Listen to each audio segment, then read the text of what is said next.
that person might end up putting a lot of pressure on themselves and will end up being anxious, being depressed, because I went to school with Mary. And Mary, right now, owns land. She has a good job, or she's a business lady. She has everything going on right for her. Yet I was brighter than her in school. So you feel depressed, you start blaming yourself. Some people succumb to the depression and commit suicide.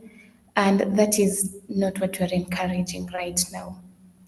So when we step away from that, it will enable people to reduce the fear of missing out, because they will be in the present moment from the first point. They will be present in the moment. Then they will avoid this feeling of missing out and stop comparing themselves with other people. And you'll see at the end of the day, they will have increased self-esteem. At the same time, you will end up having improved sleep quality. By limiting your screen time before bed, you decide, I will not use my phone before bedtime. And by doing that, so you will be able to get better sleep, and then it will enhance the quality of rest. Have you ever tried, maybe you're on TikTok and then you find a short video clip which is funny, and then you are happy about it. You say, let me watch one more, or it's a movie.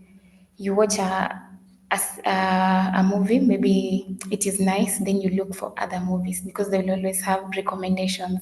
So you end up watching more and more and more. So when you limit screen time, it will improve our sleep quality, because we'll be able to sleep on time, have our well-deserved rest, and then we will be fresh for whatever is to come the next day.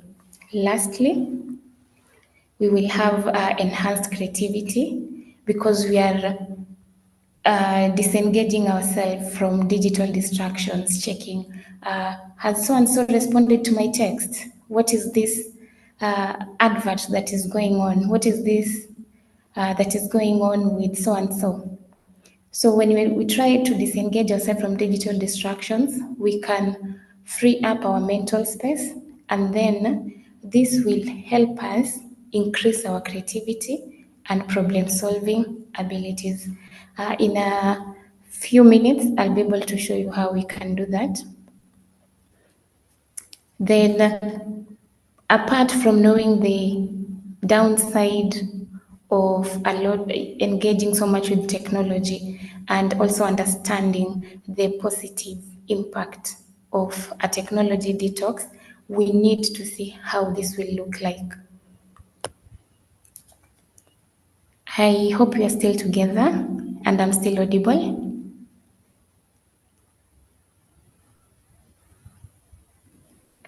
Okay, I will continue.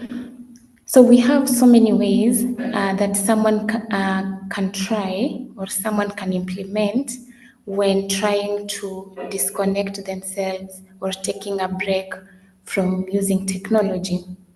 One, you will take a break away from screens. Number two, you go out after work. So if you can have a policy of not carrying your work back to your house, that will also be one of the ways in dealing with trying to limit the use of technology.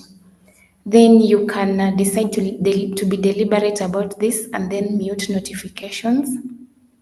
You can spend more time in nature. You can go for hikes. You can go for trips. Right now, a lot of places are coming up with zip lining areas, so you can engage with that.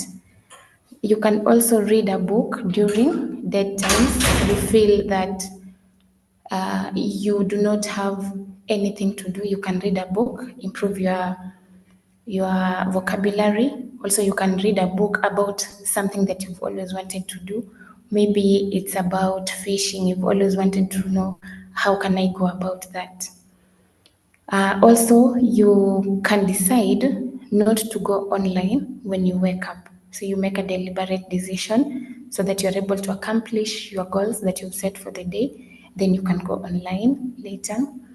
You can also engage in physical activities often. You can enroll for dance classes, you can enroll for karate lessons, swimming lessons, whichever fits you.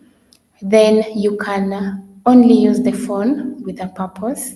Maybe it's for just for answering calls, sending texts, things like that.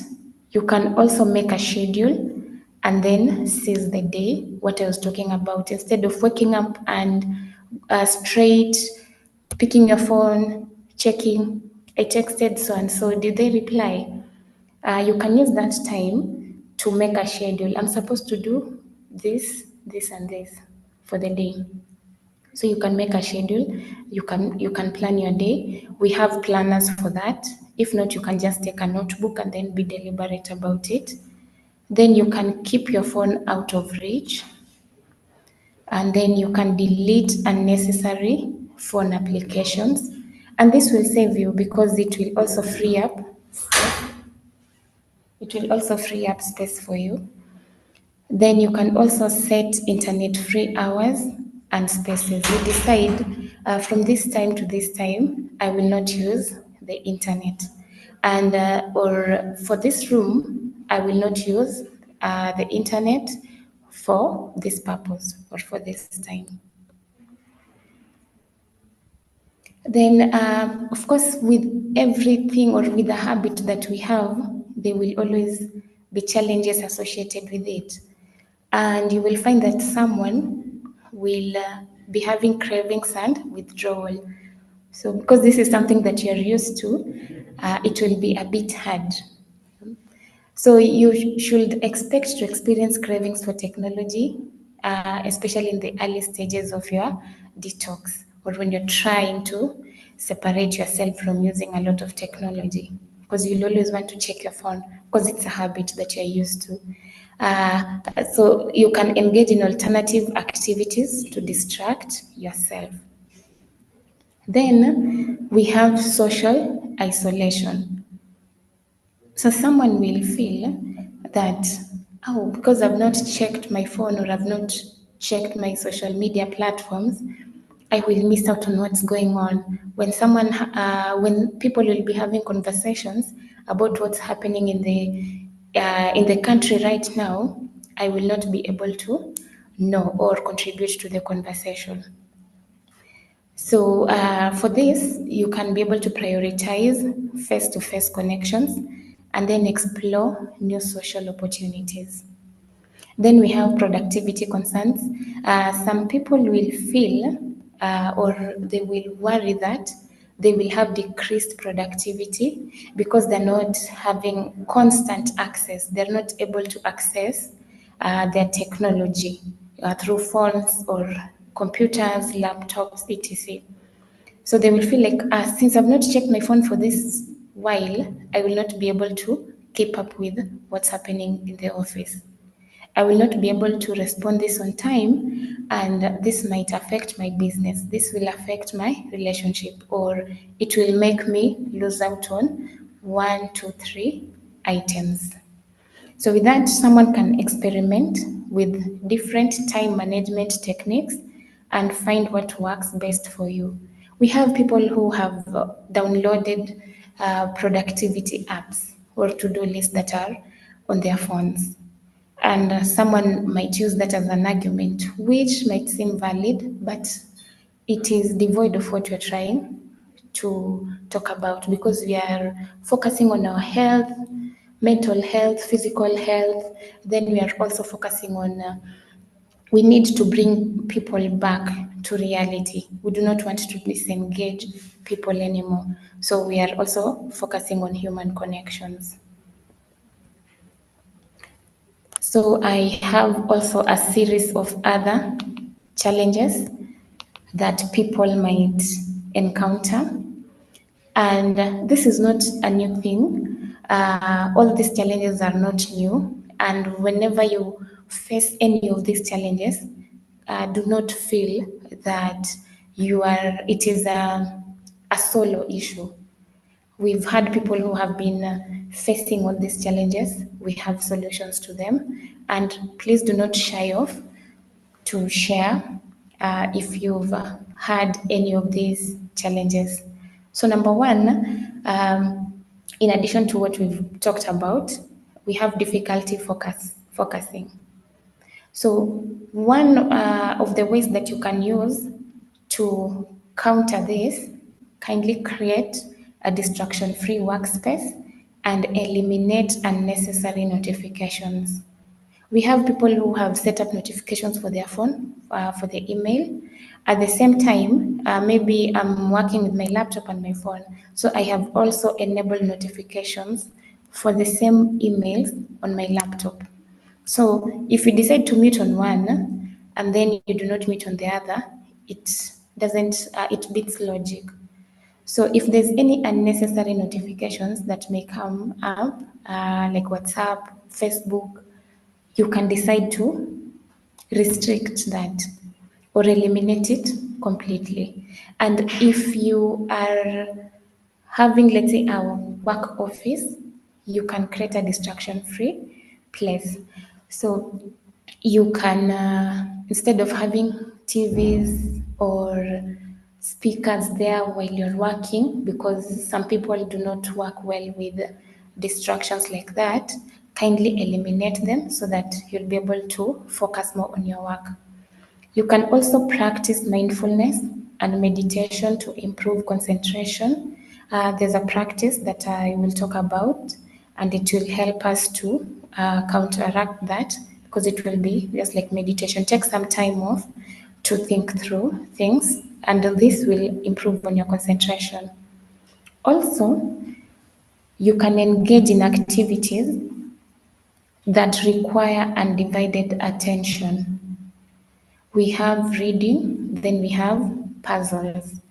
So if you engage yourself with that, with the puzzles, because you'll be thinking, and so those activities rarely require distractions because they engage your mind fully.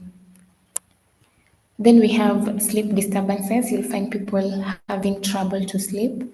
And I'm not talking about, there's a quote from the Bible. I'm not talking, or I will not use that as an example.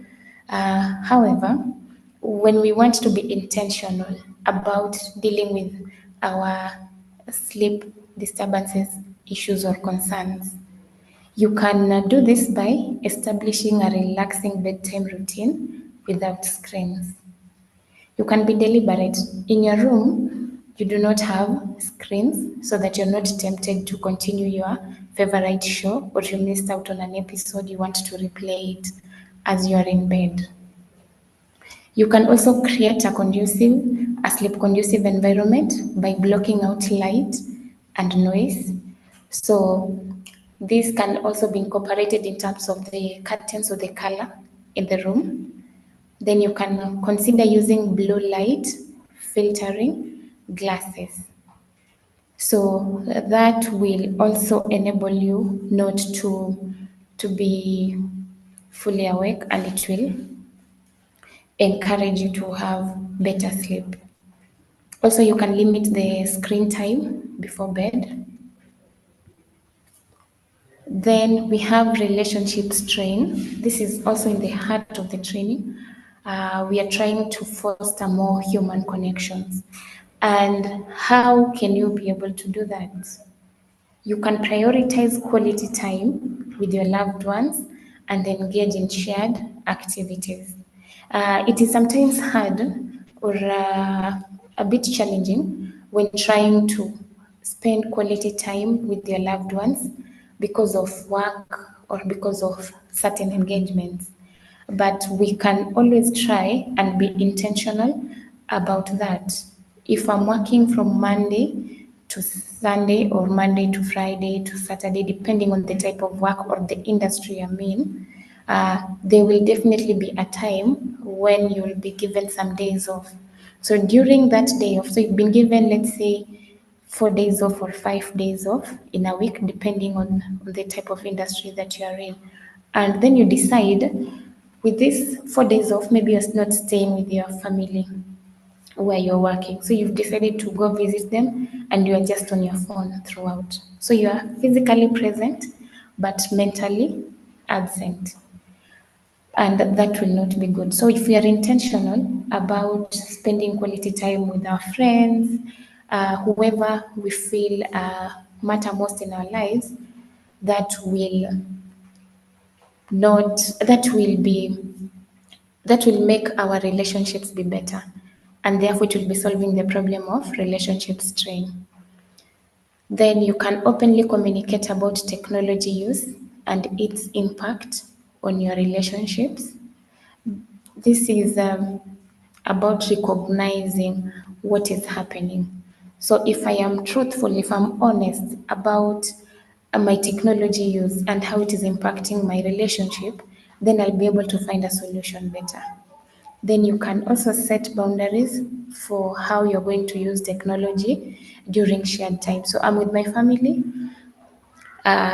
decided to spend time with them, or I'm with my siblings, I'm spending quality time with them, I need to set boundaries. Even if it's responding to work related issues, maybe I can say between this time and this time, I will respond to it. Then the rest of the time, I will spend it with my loved ones. And you will find that people will always be happy.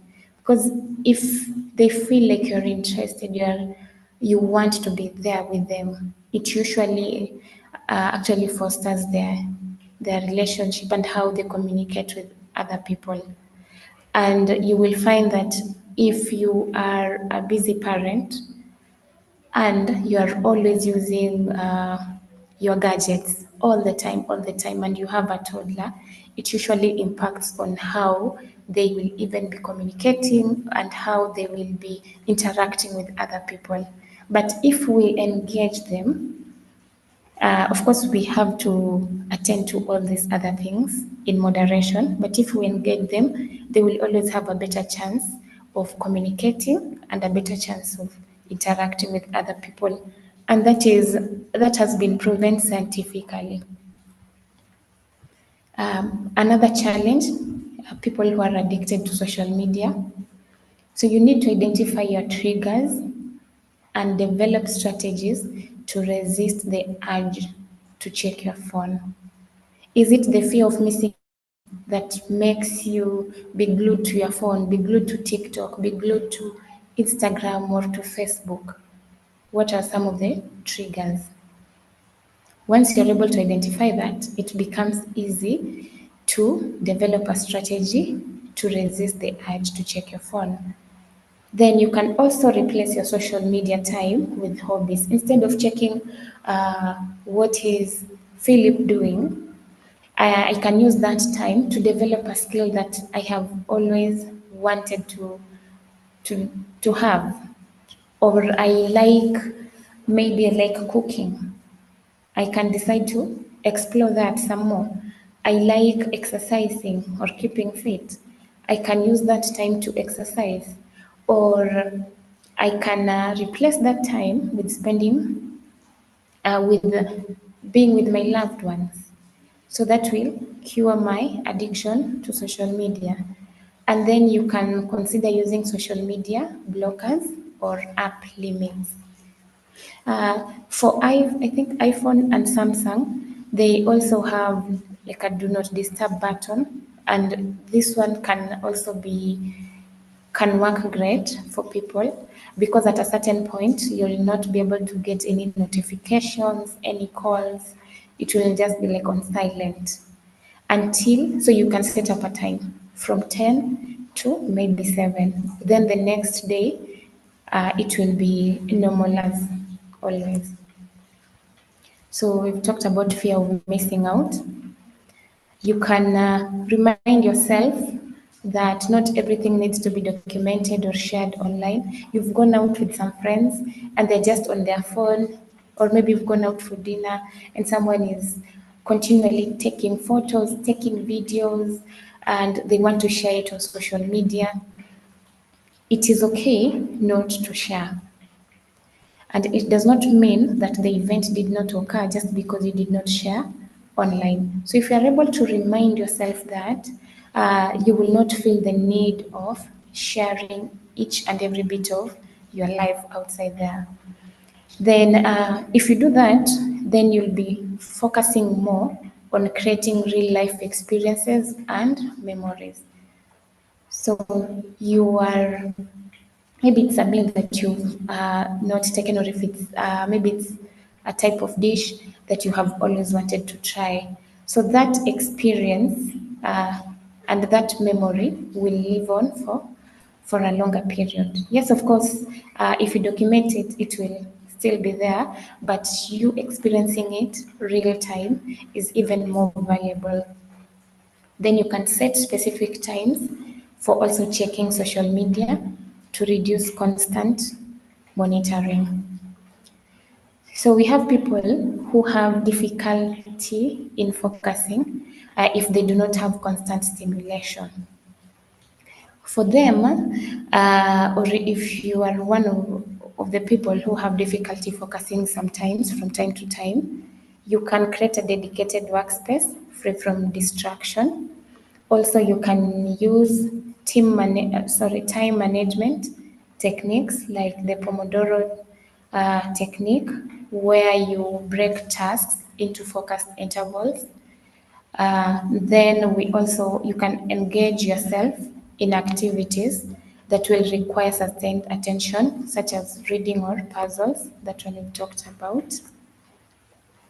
Then for people who use technology so that they are able to hide or avoid social interactions or uncomfortable situations. You've been invited to a party and you do not feel like interacting with other people because maybe you do not even know them. So you decide, let me use my phone, let me text another friend of mine or check your social media platforms, what's going on, so that it seems you are busy. So, how can you be able to get out of this one? You can step outside of your comfort zone and engage in social activities. You can just say hello, introduce yourself, and then the conversation will pick from that. You might end up gaining new networks from the interactions, but since you're on your phone, it may be pretty difficult for you to get certain contacts, social networks, because you're on your phone. And sometimes people will feel like you are not a social person, or you do not like being with other people, or you're shy. So if you can step outside of your comfort zone, take a leap of faith, engage in the social activities, it may be beneficial at the end of the day. Alternatively, you can join clubs or groups based on your interest to meet new people. We have groups that go for hiking, that go for, like, we have for bikers. We have so many social groups depending on their interests. And that I'm sure will speak to you, because when you're interacting with people, you're connecting with them. At the same time, you will learn, you'll be taking care of your mental health, because you will no longer be feeling alone or depressed. Because when you're with people who have similar interests, you end up sharing either your challenges, your good times, and you will have that sense of belonging.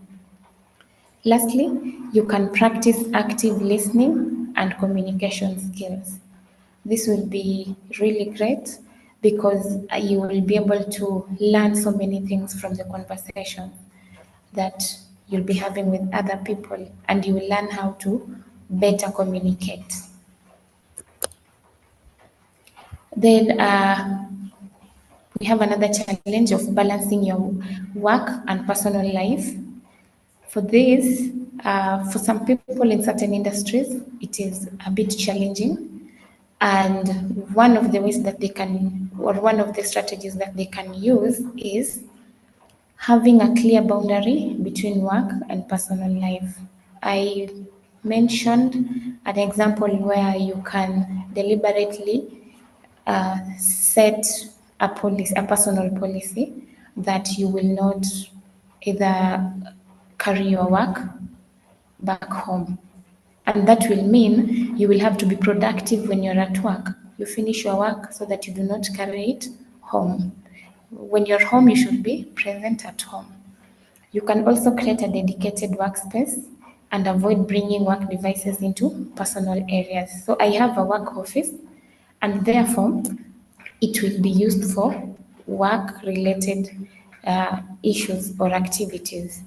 And that will mean I cannot have my personal related activities done in that room. So the main point is being intentional with everything that we do. Then we can also practice mindfulness and relaxation techniques to manage stress. For people who are fully dependent on technology for relaxation, they can try out meditation, yoga, or deep breathing. Just take a few minutes of your time, you dedicate it for yoga, for meditation, so that you think through about whatever it is that you want to do, and then that will eventually relax you. Yeah. And you will not have to depend on your mobile phone or on your TV or depend on your laptop for entertainment purposes. At the same time, you can engage in hobbies or activities that promote relaxation and well being. Also, the social group that we mentioned, you can join one of them. We have book clubs, we have people who are going for hikes. Some have gone up to, they usually go to Tanzania. We have people who, groups who travel through East Africa by bus, any, whichever fits your interest. Then you can gradually reduce screen time while incorporating new relaxation methods. Because as we said, this is a habit that we have developed, and a habit cannot be broken in a day.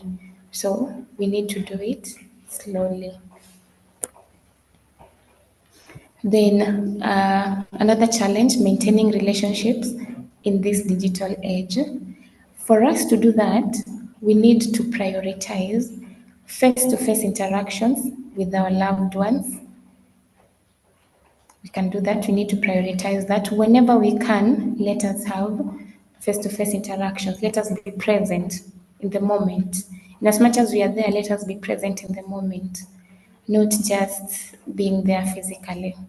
Also, we can engage in shared activities and hobbies.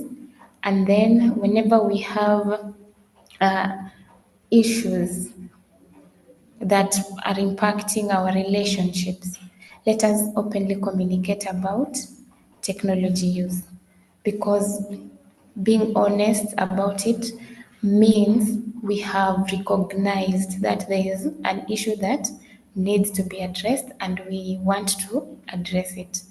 And therefore, we are open to implementing strategies.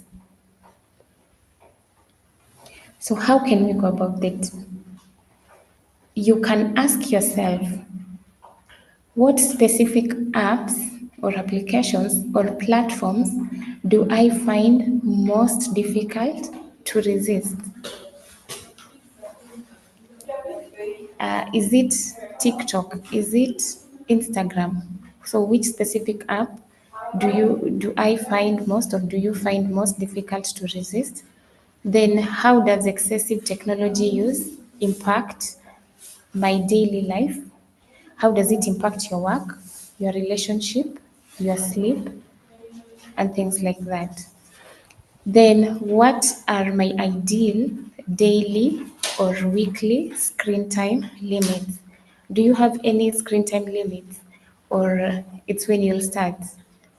And lastly, are there any specific activities that I would like to replace technology with? So if you ask yourself these questions and you are honest about it, it will be really easy for us to be able to accomplish our technology detox that we are looking forward to. Then, for the process, after asking yourself those questions and being honest about it, this is the process that you can undergo for you to be able to try and limit your usage with technology. You need to set clear goals, define the reasons for trying to limit the usage of technology, and then come up with specific objectives. Then you can choose a detox duration. For how long are you going to take a break from technology? Is it a short break, a day break, 2 days, 4 days, or is it a longer retreat? Will it be a month, a year, 10 years? For how long? So you need to choose a detox duration. Then you need to create a technology-free zone by designating specific areas in your home or environment. So it can be at home or even or the environment as technology-free sanctuaries, so that you're able to know, in this area I will not be able to use technology. Remember, you already set a duration for the detox. And you also need to find alternative activities. Since we are trying to take a break from technology, what other activity can we do instead of using technology, so that we are not fully dependent on technology as we are currently? So we look for hobbies, outdoor pursuits, then social interactions to fill your time. All this is just uh, circling around health, around human connection, and around focus.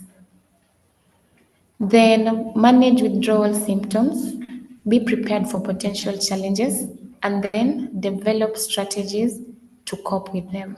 We've looked at several challenges and how we are going to be able to address those challenges.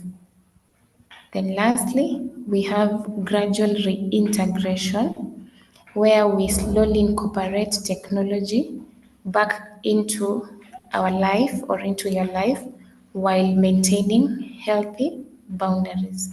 The trick is just to being able to understand or acknowledge that yes, we need technology to accomplish so many of our goals. However, we do not have to completely depend on it. We do not need to completely depend on artificial intelligence for us to be able to survive.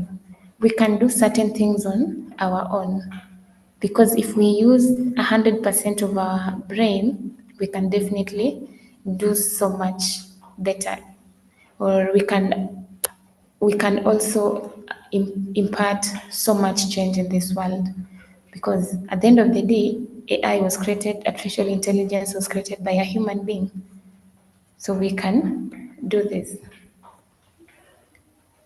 Then, for us to be able to know, or for us to be able to take a break from technology and make it sustainable, we do not want to start something that we cannot finish. We need to make it sustainable so that it can serve us for a longer period. One of the things is gradual reduction. I've talked about us trying to slowly reducing our usage of technology, because right now where we at, most of us, we fully depend on technology, and just like drug addiction, or any addiction rather, you cannot say like in a day you will completely cut it off. It has to be done slowly to manage the withdrawal symptoms. Then we need to be mindful about technology use, become aware of your technology habits, and identify areas for improvement. That's why we had the questions beforehand. You ask yourself questions first.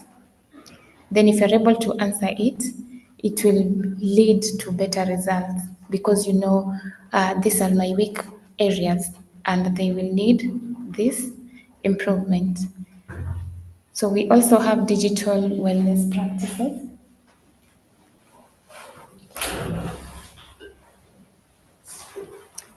So under this, incorporate practices such as screen breaks, digital detox days, and mindfulness into your routine.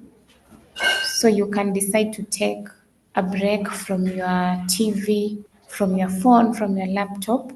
Let's say 10 minutes break, you can start that way as you progress. Then you can have digital detox days. You can just say Mondays or Fridays or whichever day of the week, I will not be using technology. And then we also need to incorporate mindfulness into our routine. Lastly, you need a network that will support you. If you are honest with your technology use, you you are honest. You talked to the people around you. You inform them, I have this challenge and it is affecting me in this way. You definitely need a support network. So you need to connect with like-minded individuals or join support groups to share experiences and then stay motivated. If you join the social group that likes hiking, you have shared your issue with technology and how you want to change your life around, then they also have the same uh, problem and they're like minded as you. They want to be more connected with themselves, with the people around them. They want to have better health. This will be really important because it will make our technology detox quite sustainable and it will not fail after a few days. So we will have different technology detox for different lifestyles because we are not all the same.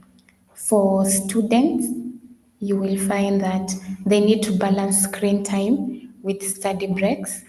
Then they can engage in physical activities and prioritize sleep.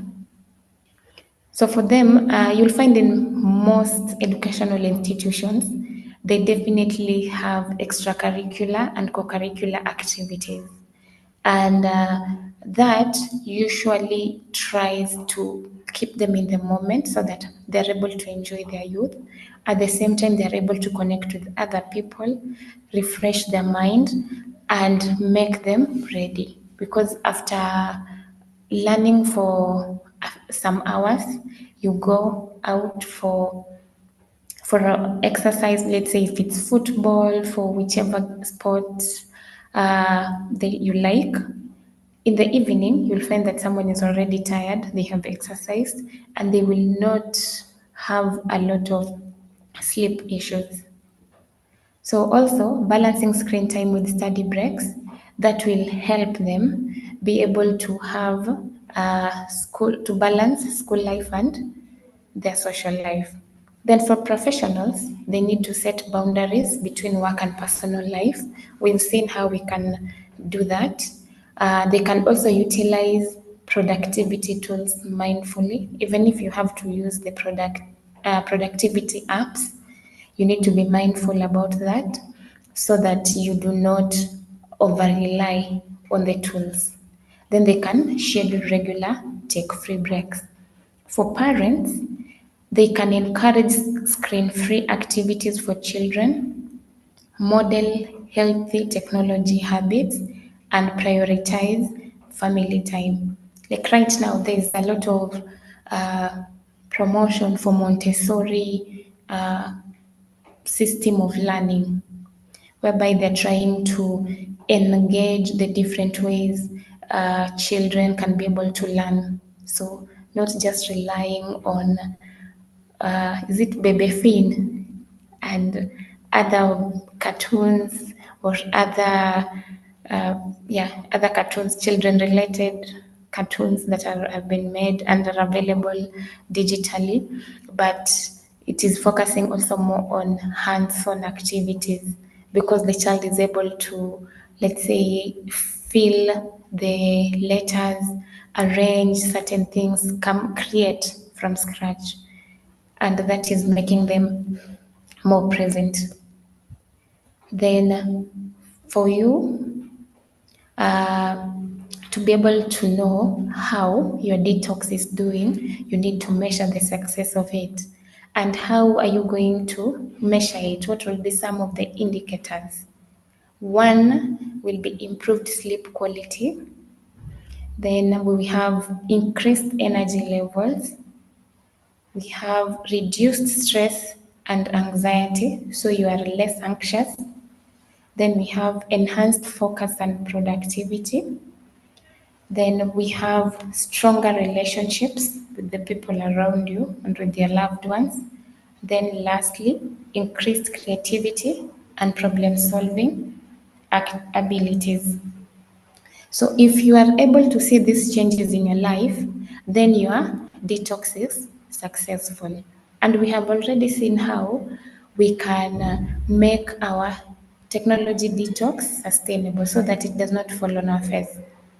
So if you are able to see any of this, if you are less anxious, you are no longer stressed after taking a break from social media, from technology, then you will know that your technology detox is definitely working. And before I wind up, I wanted to talk about uh, Jose Silva method of technology detox. Jose Silva is well known for that, and it's called the Silva method.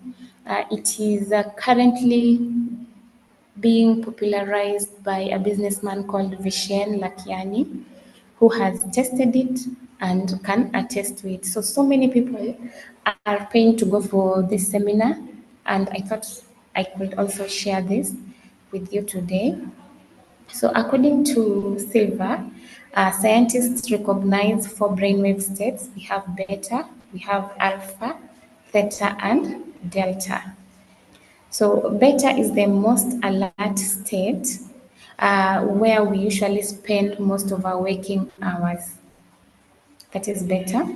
And in that state, our brain waves usually vibrate at a high frequency as we engage with the world around us. So that is the beta state.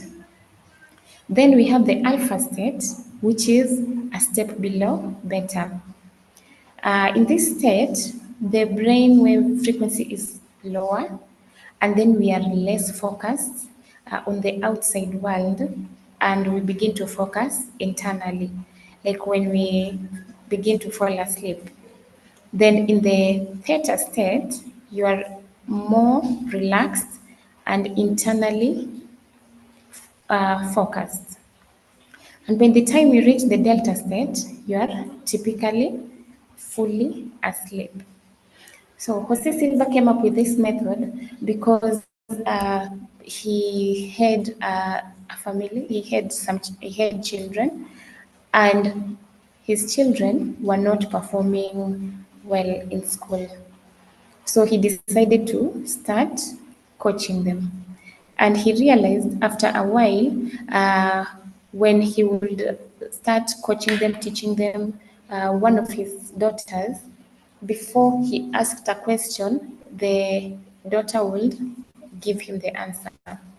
And he dedicated his life to try and learn so much about our brain state of mind, or our state of mind, so that he could be able to share the same knowledge to other people. And this is interesting because we can also be able to do that. When we wake up, instead of always just checking our phone, and checking our phone to see who has texted us, to see if we have any email notification, bank notification, or any form of communication, he is advocating for us not to focus more on that. So he is advocating for us to use that time to kind of meditate so that we are able to tap into our creativity state. Sometimes we feel that some people are more lucky than us because of other factors, but it is just because they have tapped into the highest form of thinking. And when you do this practice for a while, you'll be able to see that you can manifest, because those lucky people usually manifest. You can manifest. You want a certain thing, and it comes to pass. For Bishen, when he went for this training, he was able to turn his life around because he was a salesperson. He was able to make more sales because he used to use the Jose Silva method. So to begin with, when you wake up, before you open your eyes, like with your eyes closed, you can look up slightly above your head. Then you slowly count down from 100 to 1. So you start from 100, 99, like that, up to 1. And as you're doing that, try and visualize. Don't think of any other distractions. Yeah. Just try and think of, for beginners, you can start picturing, like from your head, picture your hands like that as you count down, and it will take you into a deeper alpha state. Then, so he recommends that we repeat this exercise every morning for 10 days. And after that, you count down from 50 instead of 100. So first, we start with counting from 100 to 1.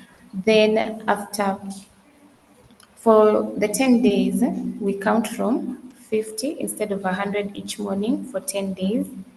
Then we gradually reduce the starting count for 10 days at a time until you're only counting down from 5 to 1. And you will find when you internalize this process, you'll always be thinking more clearly, and you will find that you are solving problems better than before. And this is, I have tried this for a while, and I can attest that it is working because it disconnects you from the world, from all the problems that are going on in the world right now, and brings you to a state of relaxation, a state of focus, where you will be able to think more about the issue. If it is manifesting for a certain job, if it is manifesting for more sales, or if it is trying to solve a particular problem that has been really eating you up, or giving you sleepless nights, you will end up having the solutions to it. There's a scholar called Thomas Edison who also tried this. So he would sleep, and then there was something like a ball, circular, that he would, whenever he tries to fall asleep, of course, your body is relaxed, the hands will release the ball, and the ball was too heavy. Whenever it would fall down, it would make some noise and then signal him, and then he would wake up. And whenever he did that, he would always have better solutions to the problems at hand. So I invite you to try that out, and maybe you can share your experience. And I had a question for you. Are you willing to participate in the technology detox with me? And then what strategies are you willing to implement? I don't know if you will share on the comments, but I would really, really want to know if you're ready to participate in the technology detox and also try out the Jose Silva method, because it is quite interesting, and you will find after 2 or 3 days you no longer want to quickly use to check your phone in the morning, because you will always want to just take a few minutes, uh, think about things as you're counting down, and then you will definitely see a difference in your life. So that is what I have for you for today. And thank you for listening. I welcome you for any questions.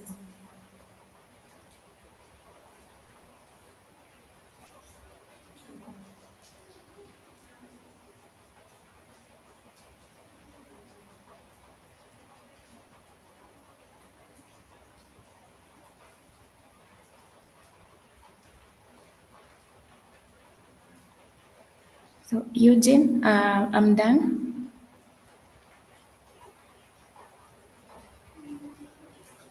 Yes, thank you very much, Raquel, for the wonderful session. I can see there is a raised hand from Ross. I don't know if he has something to say. Oh, Frasha Mwangi has raised a hand. Perhaps we could hear from her on the question she asked. Then we proceed from there.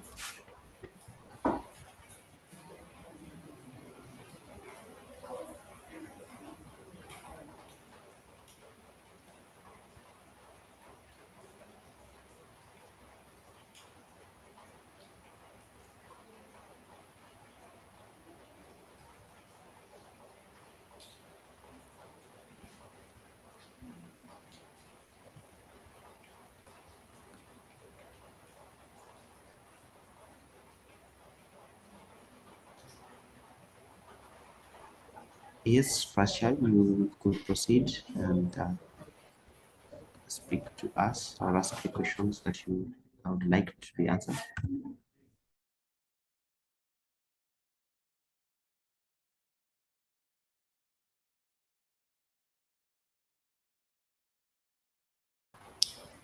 Sorry, you said someone had raised their hand? Yeah, Frasha Mwangi had raised a hand, but maybe it was by mistake. I don't know. Anyone was a question, a comment, or any concern as we come to the close of this session?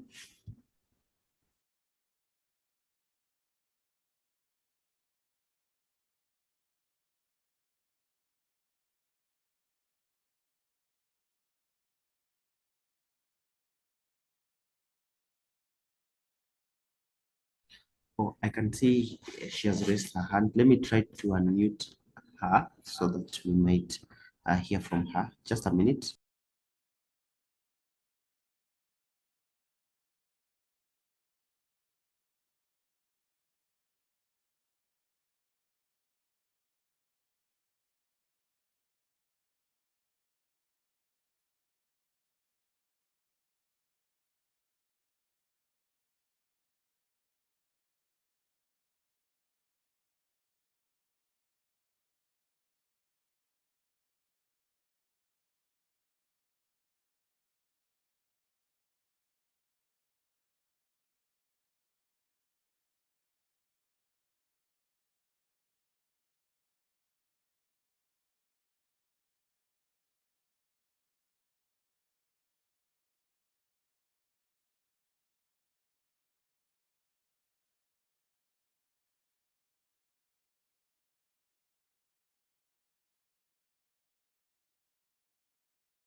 Okay.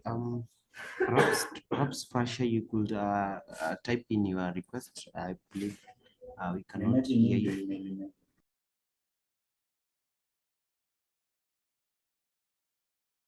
Yeah, Fasha, you can just type your question. I believe my team is able to unmute you.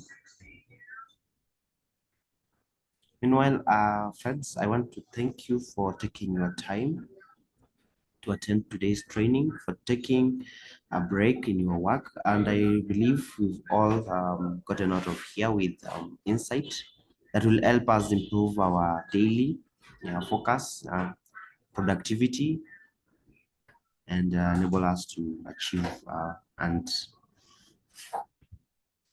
better. So giving time Fasha to at least type a question so that we might get to answer it. Then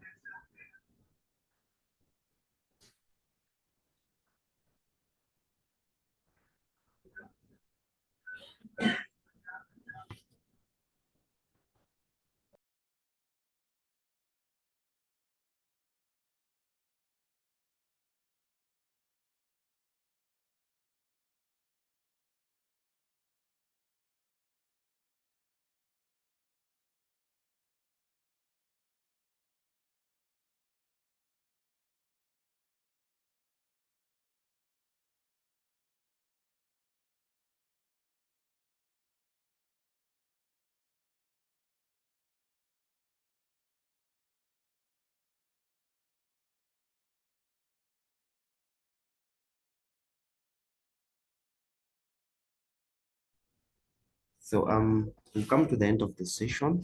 We've come to the end of the session today. I want to wish all of us a wonderful afternoon, and also want to thank our expert Raquel for the wonderful sharing, for the wonderful pockets of wisdom that she has been able to give to us. And I'll give her parting shot. Then thereafter, we'll leave at our own pleasure. Perhaps Raquel, you could give us your parting shot. Then thereafter, we shall close the webinar. Thank you. I would like to appreciate everyone who attended. And then Rose Njanju, yes, we can do this. We can participate in the technology detox. I think in case of any challenge that anyone may encounter, you are free to reach us, and then we'll be able to help you navigate through this. It will not be easy, definitely. However, as I said, we can start gradually, and then we will definitely make it better. And I am still advocating for using the silver method. This will definitely make you more productive. And when you reach that state, you'll even seem more lucky. But in the real sense, you have done the real work. So thank you. I wish you all the best as you participate in this technology detox. Have a good afternoon.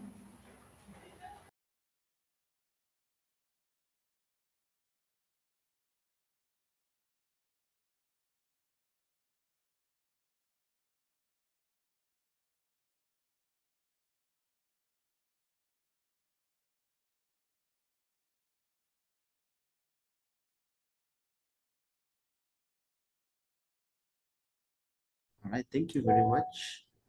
Yeah, I can see Fasha at a comment that she's very grateful for the good presentation, and she comments, Madam. Yeah, so thank you very much for everyone who managed to attend this session. I will ask us to continue checking out in our website for more engaging sessions, for upcoming session, either professional and this webinar as you continue to grow uh, within your career and yourself achieve better. Thank you very much. May you all have a wonderful afternoon. Asante sana.